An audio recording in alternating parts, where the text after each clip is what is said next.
Now, if we take just one segment of the spine, it's called a vertebra, and there are some very distinctive little bony landmarks on each vertebra. We have the body of the vertebra, so that is sort of the round portion of the vertebra that is closest towards the navel, okay, so more towards the front of the body or the anterior side of the body. In between each of those bodies is a little disc, and that is called the intervertebral disc, and that is there for some cushioning and some shock absorption.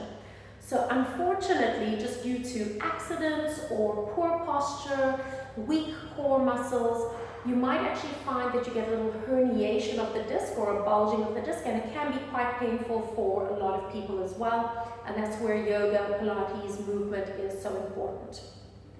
Also on the spine, on the vertebra, you have two little points that stick out to the side, okay, and that is called the transverse process. So anytime you hear the word process, you know that it's a place where a muscle attaches. And then sticking straight out the back of the vertebra, and in fact, if you feel your spine, those little knobbly bits that you feel right there, that is your spinous process. And again, it serves as a place where muscles attach.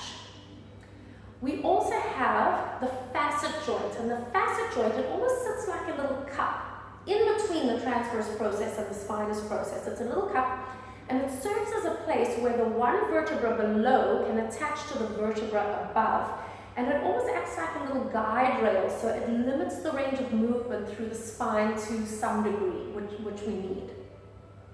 And then we also have a hole in the middle of the vertebra, and that is where our spinal cord runs. If you backtrack to the central nervous system, we have the brain and the spinal cord, and the spinal cord runs down the center. It is called the spinal canal. That is the center hole.